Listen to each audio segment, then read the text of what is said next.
നമസ്കാരം. ലാൽസിൻ്റെ മറ്റൊരു വീഡിയോയിലേക്ക് എല്ലാവർക്കും സ്വാഗതം. നിങ്ങളുടെ DL കാലാവധി തീരാറായോ? അതുപോലെ OET റിസൾട്ട് എക്സ്പയർ ആകാറായോ? അങ്ങനെയാണെങ്കിൽ അയർലൻഡിലേക്ക് വരാൻ കാത്തിരിക്കുന്ന നേഴ്സസിന് ഇങ്ങോട്ടേക്ക് വരാൻ കഴിയുമോ? നാട്ടിലും അതുപോലെ തന്നെ മറ്റ് ഗൾഫ് രാജ്യങ്ങളിലുമൊക്കെ ജോലി ചെയ്യുന്ന ധാരാളം ആളുകളാണ് ഇപ്പോൾ ഈ ചോദ്യം അവരോട് തന്നെ ചോദിക്കുന്നത്. കുറച്ചാളുകളൊക്കെ ഇക്കാര്യങ്ങൾ ഞങ്ങളുമായി ഡിസ്കസ് ചെയ്തിട്ടുണ്ട്. എന്താണ് ഞങ്ങൾ അവരോട് പറഞ്ഞത് എന്ന് ഈ വീഡിയോയിൽ ഞങ്ങൾ പറയുന്നുണ്ട്. അതൊരു പക്ഷേ നിങ്ങൾക്ക് ഉപകാരപ്പെടാം. വീഡിയോ സ്കിപ്പ് ചെയ്യാതെ കാണുക. എന്നാൽ ഈ വീഡിയോ തുടങ്ങുന്നതിന് മുമ്പ് തന്നെ ഒരു കാര്യം പ്രത്യേകം പറയട്ടെ. ഇതുവരെ നിങ്ങൾ അയർലൻഡിലേക്ക് DLന് വേണ്ടി അപ്ലൈ ചെയ്തിട്ടില്ല എങ്കിൽ തൽക്കാലം ഇനി അത് ചെയ്യരുത് എന്നാണ് ഒരപേക്ഷ. കാരണം മറ്റൊന്നുമല്ല, DL കിട്ടിയ ധാരാളം ആളുകൾ ഇങ്ങോട്ടേക്ക് വരാൻ പറ്റാതെ എന്ത് ചെയ്യണമെന്ന് പോലും അറിയാതെ ബുദ്ധിമുട്ടുന്ന ഒരവസ്ഥയാണിപ്പോൾ. DL കിട്ടിയിട്ടുള്ള ഒരു പകുതി പേരെങ്കിലും ഇങ്ങ് എത്തിയിട്ട് മതിയല്ലോ തുടർന്നുള്ളവർ അതിനുവേണ്ടി അപ്ലൈ ചെയ്യാൻ. ഇനി നമുക്ക് മറ്റു കാര്യങ്ങളിലേക്ക് കടക്കാം. അതിനു മുമ്പ് നിങ്ങൾ ഈ ചാനൽ ഇതുവരെ സബ്സ്ക്രൈബ് ചെയ്തിട്ടില്ല എങ്കിൽ ഒന്ന് സബ്സ്ക്രൈബ് ചെയ്തു വച്ചേക്കുക. ഞങ്ങൾ അപ്ലോഡ് ചെയ്യുന്ന എല്ലാ വീഡിയോയും ഉടൻ തന്നെ നിങ്ങൾക്ക് കിട്ടുന്നതുമായിരിക്കും. നിങ്ങളുടെ OETയുടെ കാലാവധി 2 വർഷത്തോളമാണ്. DLൻ്റെ കാലാവധി 1 വർഷവുമാണ്. അതുകൊണ്ട് തന്നെ OET തീരുന്നതിന് മുമ്പ് തന്നെ DL എക്സ്പയർ ആകും. നിലവിൽ അയർലൻഡിലെ നേഴ്സസിൻ്റെ വേക്കൻസിയുടെ കാര്യത്തിൽ അല്ലെങ്കിൽ വിദേശത്ത് നിന്ന് ധാരാളം നേഴ്സസിനെ ഇങ്ങോട്ടേക്ക് കൊണ്ടുവരുന്ന കാര്യത്തിൽ ഒരു തീരുമാനവും ആയിട്ടില്ല എന്നുള്ളതാണ് വസ്തുത.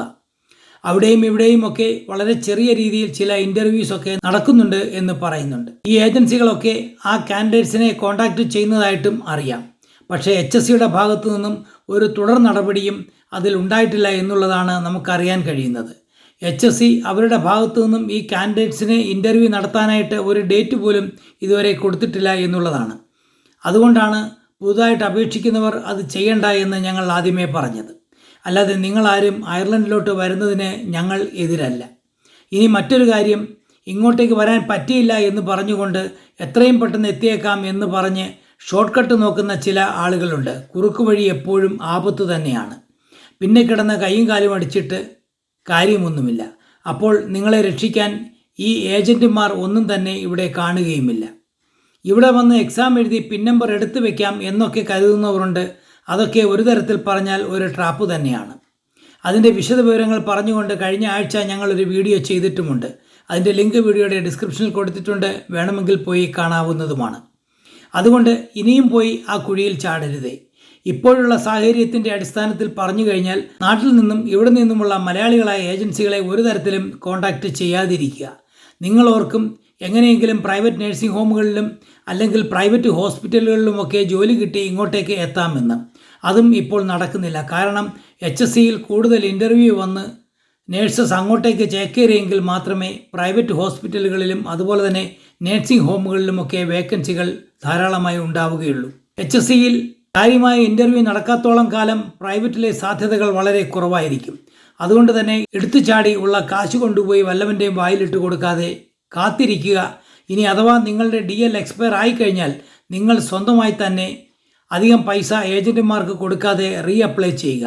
എന്നിട്ട് ഇനി ഞാൻ ചില ഏജൻസികളെ ഇവിടെ പരിചയപ്പെടുത്തുന്നു. നേരത്തെ പല വീഡിയോയിലും ഞങ്ങൾ അത് പറഞ്ഞിട്ടുമുണ്ട്. ആ ഏജൻസികളെ നിങ്ങൾ നിങ്ങളുടെ കോൺടാക്റ്റ് ലിസ്റ്റിൽ വയ്ക്കുക. ഫേസ്ബുക്ക് പേജ് ഫോളോ ചെയ്യുക. ഏജൻസികളുടെ കോൺടാക്റ്റ് ഡീറ്റെയിൽസ് ഈ വീഡിയോയുടെ സ്ക്രീനിൽ എഴുതി പറയുന്നുമുണ്ട്. അതുപോലെ തന്നെ വീഡിയോയുടെ ഡിസ്ക്രിപ്ഷൻ പേജിൽ അതിൻ്റെ ലിങ്ക് കൊടുത്തിട്ടും ഉണ്ട്. നോൺ EU രാജ്യങ്ങളിൽ നിന്ന് ഏറ്റവും കൂടുതൽ നേഴ്സസിനെ അയർലൻഡിലെ ഗവൺമെൻറ് ഹോസ്പിറ്റലുകളിൽ കൊണ്ടുവരുന്ന ഏജൻസിയും അതുപോലെ തന്നെ ഞങ്ങളടക്കമുള്ള ഇന്ത്യൻ നേഴ്സസിനെ അയർലൻഡിലേക്ക് കൊണ്ടുവന്ന ഏജൻസിയെയും ഇവിടെ പരിചയപ്പെടുത്തുന്നു. അതിൽ പ്രധാനം KCR എന്ന ഏജൻസിയാണ്. പിന്നെ ഒരെണ്ണം CPL എന്ന ഏജൻസിയാണ്. പിന്നെ ഡൽഹിയിലുള്ള മറ്റൊരു ഏജൻസിയാണ് IITR. ഈ ഏജൻസികൾ ഒന്നും തന്നെ കാൻഡിഡേറ്റ്സിൻ്റെ കയ്യിൽ നിന്നും യാതൊരുവിധ ക്യാഷും വാങ്ങുന്നവരല്ല. അതുമാത്രമല്ല, ഇങ്ങോട്ടേക്ക് വരുമ്പോൾ നമുക്ക് ചിലവായിട്ടുള്ള ക്യാഷൊക്കെ റീഎംബേഴ്സ് ചെയ്ത് തരുന്നതും ആയിരിക്കും. അതുകൊണ്ട് നിങ്ങൾ അയർലൻഡിൽ വന്നില്ല എങ്കിൽ വന്നില്ല എന്നേ ഉള്ളൂ. നിങ്ങൾ ചതിയിൽപ്പെടരുത്. എത്രയും പെട്ടെന്ന് ഗവൺമെൻറ് സെക്ടറിൽ കൂടുതൽ നേഴ്സസ് റിക്രൂട്ട്മെൻറ്റ് ഉണ്ടാകുവാൻ വേണ്ടി പ്രാർത്ഥിക്കുക. കള്ളന്മാരായിട്ടുള്ള ഏജൻസികളുടെ കയ്യിൽ പോയി പിടികൊടുക്കാതിരിക്കുക. നിങ്ങളുടെ എല്ലാ ആഗ്രഹവും എത്രയും പെട്ടെന്ന് തന്നെ പൂവണിയട്ടെ എന്ന് ഞങ്ങളും പ്രാർത്ഥിക്കുന്നു. പാവങ്ങളെ കൊണ്ട് ജീവിക്കാനിരിക്കുന്ന ഇവിടെയുള്ള ഈ ഏജൻറ്റുമാരെ ഒരു പാഠം പഠിപ്പിക്കുക. നിങ്ങൾ ഇങ്ങോട്ടേക്ക് വന്നില്ലെങ്കിൽ അവർ പിന്നെ ആരുടെ കയ്യിൽ നിന്നും പൈസ വാങ്ങും? അതുമാത്രമല്ല, ചരിത്രത്തിൽ ഇന്നുവരെ ഒരു ഏജൻസിയും വാങ്ങിയ പൈസ തിരികെ കൊടുത്തിട്ടും ഇല്ല. അപ്പോഴും അവർ പറഞ്ഞുകൊണ്ടിരിക്കും, ഇന്നല്ലെങ്കിൽ നാളെ ഞങ്ങൾ നിങ്ങളെ കയറ്റി വിട്ടിരിക്കും. ഇപ്പോഴത്തെ അവസ്ഥയിൽ ഇവിടെ ഇതൊന്നും നടക്കാൻ പോകുന്നില്ല. എല്ലാവർക്കും നന്മ വരട്ടെ. നിങ്ങൾക്ക് ഉപകാരമുള്ള മറ്റൊരു വീഡിയോയുമായി വീണ്ടും കാണും വരെ നന്ദി, നമസ്കാരം.